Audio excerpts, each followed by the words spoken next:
اور زمین و آسمان میں جہاں خدا کا ولی ہوگا وہ خدا کی طرف سے تائید یافتہ ہوگا، اور جو تائید یافتہ ہوگا وہ خطا نہیں کرے گا۔ اور زمین و آسمان میں جہاں خدا کا دشمن ہوگا وہ تائید ایزدی سے محروم ہوگا، اور جو تائید الہی سے محروم ہو وہ صحیح فیصلہ نہ کر سکے گا۔ جس طرح سے امر الہی آسمان سے اتر کر زمین پر آنا واجب ہے، اسی طرح سے ایک معصوم حاکم کا ہونا بھی واجب ہے۔ اگر مخالفین کہیں کہ ہمیں اس کا علم نہیں ہے تو اس کے جواب میں کہو کہ اصل بات یہ ہے کہ تم یہ عقیدہ رکھتے ہو کہ اللہ نے محمد مصطفیٰ صلی اللہ علیہ وآلہ وسلم کے بعد اپنے بندوں کو یوں ہی چھوڑ دیا اور کسی کو ان پر حجت مقرر نہیں کیا۔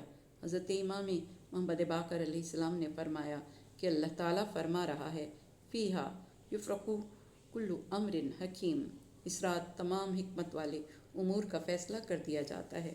مقصد یہ کہ اس رات ہر امر حکیم نازل ہوتا ہے، اور محکم ہمیشہ ایک ہی چیز ہوتی ہے، دو چیزیں نہیں ہوتی۔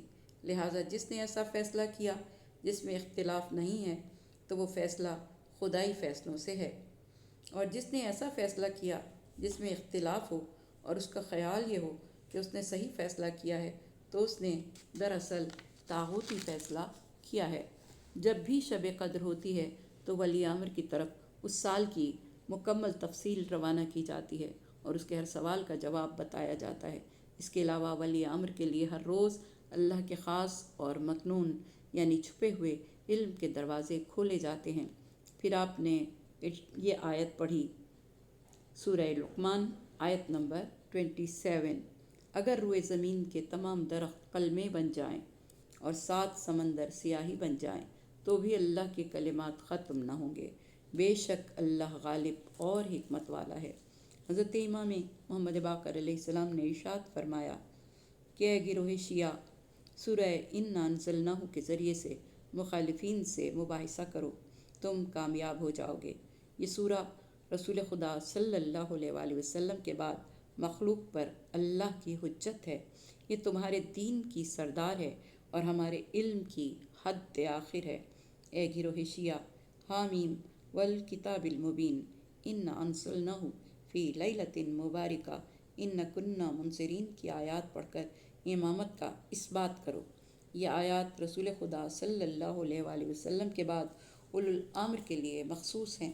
اے گروہ شیعہ، اللہ تعالیٰ کا فرمان ہے کہ ہر امت میں کوئی نہ کوئی نذیر پہنچا ہے، سورہ فاطر کی آیت نمبر 24۔ کسی نے کہا کہ اے ابو جعفر، محمد مصطفیٰ صلی اللہ علیہ وآلہ وسلم ہی نذیر تھے، تو آپ نے فرمایا کہ تو نے بالکل صحیح کہا ہے۔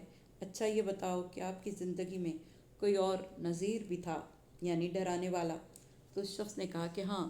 امام نے فرمایا اچھا یہ بتاؤ، جس کو رسول خدا نے ڈرانے کے لیے بھیجا ہو کیا وہ حضور صلی اللہ علیہ وآلہ وسلم کی طرف سے نذیر نہیں ہوگا، جبکہ حضور اکرم صلی اللہ علیہ وآلہ وسلم کی خدا کی طرف سے نذیر تھے؟ معترض نے کہا کہ جی ہاں، حضور اکرم کا نمائندہ آپ کی طرف سے نذیر ہی ہوگا۔ امام نے فرمایا کہ حضور اکرم نے اس وقت تک دنیا سے رحلت نہیں فرمائی جب تک انہوں نے اپنا نمائندہ یعنی نذیر مقرر نہیں کیا تھا، اور اگر تم کہو کہ ایسا نہیں ہوا تھا تو تم گویا یہ عقیدہ رکھتے ہو کہ حضور اکرم صلی اللہ علیہ وآلہ وسلم نے اپنی آنے والی پوری امت کو ضائع کر دیا تھا۔ معترض نے کہا تو کیا آنے والی امت کے لیے قرآن کافی نہیں ہے؟ آپ نے ارشاد فرمایا کہ اگر انہیں صحیح مفسر مل جائے تو قرآن یقیناً کافی ہے۔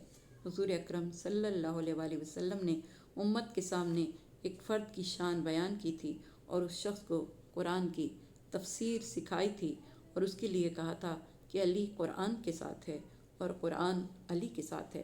امام محمد باقر علیہ السلام نے فرمایا کہ امیر المومنین کی شہادت کے بعد امام حسن مسجد کوفہ کے ممبر پر تشریف لائے اور آپ نے فرمایا لوگو، آج رات اس شخص کی وفات ہوئی ہے جس سے نہ تو اولین نے سبقت کی ہے اور نہ ہی آخرین میں سے کوئی اسے پا سکتا ہے۔ یہ وہ رات ہے جس میں حضرت موسیٰ علیہ السلام کے وصی یوشع بن نون کی وفات ہوئی تھی، اور یہ وہ رات ہے کہ جس میں عیسیٰ ابن مریم کو اٹھایا گیا تھا، اور یہ وہ رات ہے جس میں قرآن حکیم نازل ہوا۔ امام محمد باقر علیہ السلام نے فرمایا کہ انا انزلناہ فی لیلۃ مبارکہ سے لیلۃ القدر مراد ہے۔ اس سال میں ایک بار ماہ رمضان کے آخری عشرے میں آتی ہے۔ قرآن کریم لیلۃ القدر میں نازل ہوا ہے اور اس رات کے متعلق اللہ نے فرمایا ہے کہ اسی رات میں تمام حکمت والے امور کا فیصلہ کر دیا جاتا ہے۔ اس رات میں پورے سال کے واقعات و حوادث کا فیصلہ کر دیا جاتا ہے۔ اس میں خیر و شر، اطاعت و معصیت، اولاد، موت اور رزق کے فیصلے کیے جاتے ہیں اور وہ حتمی فیصلے ہوتے ہیں۔ البتہ مشیت خداوندی مستثنیٰ ہوتی ہے۔ کسی نے امام علیہ السلام سے کہا کہ 15 شعبان کی شب رزق تقسیم کیا جاتا ہے۔ آپ نے فرمایا کہ یہ کام ماہ رمضان کی 19، 21 اور 23 کی راتوں میں انجام پاتا ہے۔ 19 کی شب 2 گروہ آپس میں ملتے ہیں اور 21 کی شب تمام حکمت والے امور کا فیصلہ کیا جاتا ہے اور 23 کی شب ارادہ الہی کا اجرا عمل میں آتا ہے، اور یہ شب قدر ہے جس کے متعلق اللہ نے فرمایا خیرم من الف شہر، 1000 مہینے سے افضل ہے یہ رات۔ 19 کی رات 2 گروہ آپس میں ملتے ہیں، اس سے آپ کی کیا مراد ہے؟ جب کسی نے یہ سوال کیا تو آپ نے فرمایا اس میں اللہ ان امور کو جمع کرتا ہے جن کی تقدیم و تاخیر کا ارادہ کرتا ہے اور اپنے ارادے اور قضا کو جمع کرتا ہے، اور 23 کی رات امور کا اجرا کرتا ہے۔ اس سے مراد یہ ہے کہ امور کا فیصلہ 21 کی رات کو ہو جاتا ہے، لیکن اس میں بدع کا اختیار باقی ہوتا ہے۔ جب 23 کی شب آتی ہے تو اللہ تعالیٰ ان تمام امور کو حتمی شکل دے کر اجرا کے مرحلے میں لے آتا ہے۔ امام جعفر صادق علیہ السلام نے فرمایا کہ جب ماہ رمضان کا چاند دکھائی دے تو اللہ سے دعا مانگو، پروردگار شب قدر میں جو تو حتمی فیصلہ کرے اس کے تحت مجھے ان لوگوں میں سے قرار دے جنہیں حج بیت اللہ کی سعادت نصیب ہونی ہے۔ شب قدر میں ہر سختی، فراخی اور بارش کے فیصلے کر دیے جاتے ہیں۔ امام علیہ السلام نے فرمایا جب شب قدر ہوتی ہے اور ہر حکمت والے امر کا فیصلہ ہوتا ہے تو اس رات عرش کے نیچے سے ایک منادی ندا دے کر یہ کہتا ہے کہ آج کی رات قبر حسین کے جتنے بھی زائر آئے ہیں اللہ نے سب کے گناہ معاف کر دیے ہیں۔ فیہا یفرق کل امر حکیم، یعنی اس رات امر کی تفصیل حکیمانہ کی جاتی ہے۔ کہ آیت کے متعلق سوال کیا گیا تو آپ علیہ السلام نے فرمایا کہ اس سے شب قدر مراد ہے۔ اس میں حج پر جانے والوں کے نام لکھے جاتے ہیں۔ اس رات میں اطاعت، معصیت، موت و حیات کے فیصلے کیے جاتے ہیں، پھر اللہ وہی فیصلے صاحب امر عرض کے پاس بھیج دیتا ہے۔ صاحب عرض امام وقت ہے، میں صاحب عرض ہوں۔ امام جعفر صادق علیہ السلام نے فرمایا کہ جب 19 ماہ رمضان کی رات آتی ہے تو اس میں رزق تقسیم کیا جاتا ہے اور زندگی کے ایام کے فیصلے ہوتے ہیں، حاجیوں کے نام لکھے جاتے ہیں۔ اللہ تعالیٰ اپنے بندوں پر نگاہ شفقت کرتا ہے اور ان کے گناہ معاف کر دیتا ہے، البتہ شرابی کے گناہوں کو معاف نہیں کرتا۔ پھر 23ویں شب تمام امور کے فیصلے کر دیے جاتے ہیں۔ ان تمام فیصلوں کو اجرا میں لایا جاتا ہے اور ان امور کا علم تمہارے صاحب امر یعنی امام کے پاس بھیج دیا جاتا ہے۔ اگر ایسا نہ ہوتا تو امام کو علم نہیں ہو سکتا تھا۔ امام علی رضا علیہ السلام نے فرمایا کہ اللہ نے ماہ رمضان کے روزے اسی لیے فرض کیے کہ یہ وہ مہینہ ہے جس میں قرآن کریم کو نازل کیا گیا۔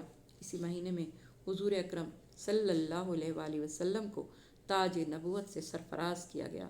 اسی مہینے میں لیلۃ القدر ہے جو 1000 مہینوں سے بہتر ہے۔ اس رات میں تمام حکمت والے امور کا فیصلہ کیا جاتا ہے اور اسی رات ہر خیر و شر، نفع و نقصان کا فیصلہ کر دیا جاتا ہے۔ اسی وجہ سے اس رات کو لیلۃ القدر کا نام دیا گیا ہے۔ جو تقسیم کی رات سویا رہے گا اسے اس سال حج نصیب نہیں ہوگا۔ 23ویں رات کو حج پر جانے والوں کے فیصلے کیے جاتے ہیں اور رزق لکھا جاتا ہے، زندگی کے ایام کے فیصلے کیے جاتے ہیں۔ مولا علی علیہ السلام نے فرمایا کہ امر سے مراد وہ اشیاء ہیں جن کا فیصلہ شب قدر میں کیا جاتا ہے۔ اس رات رزق، عمل، زندگی، موت، آسمان و زمین کے غیب کے علم کے فیصلے کیے جاتے ہیں۔ امام محمد باقر علیہ السلام نے فرمایا کہ شب قدر ہم سے مخفی نہیں رہتی کیونکہ اس رات ملائکہ ہمارا طواف کرتے ہیں۔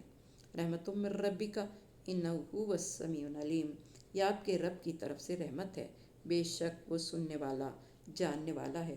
وہ آسمانوں، زمین اور جو کچھ ان کے درمیان میں ہے وہ سب کا رب ہے، اگر تم یقین کرنے والے ہو۔ اس کے علاوہ کوئی معبود نہیں۔ وہ زندہ کرتا ہے اور موت دیتا ہے، وہ تمہارا اور تمہارے آباء و اولین کا رب ہے۔ یہ آیت محکم ہے، اور اللہ تعالیٰ کے اس قول بل ہم فی شک یلعبون، بلکہ ان میں سے اکثر شک کے عالم میں کھیل کود میں لگے ہوئے ہیں۔ اس سے مراد یہ ہے کہ جو کچھ ہم نے شب قدر کے بارے میں ذکر کیا ہے وہ اس میں شک کرتے رہتے ہیں اور اس پر یقین نہیں کرتے۔ فرتقب سے مراد ہے کہ آپ صبر کریں۔ یوم تاتی السماء بدخان مبین، جب آسمان واضح طور پر دھوئیں میں تبدیل ہو جائے گا۔ یہ زمانہ رجت میں ہوگا، جب مخصوص لوگ قبروں سے اٹھائے جائیں گے۔ رجت سے مراد ائمہ اہل بیت اور بہت سے دوسرے لوگ جو اس دنیا میں نہیں رہے، عنقریب اس دنیا میں واپس آئیں گے۔ رجت کی ابتدا امام مہدی علیہ السلام کے ظہور کے بعد ہوگی، اور آپ علیہ السلام کی شہادت سے پہلے تک یہ سلسلہ جاری رہے گا۔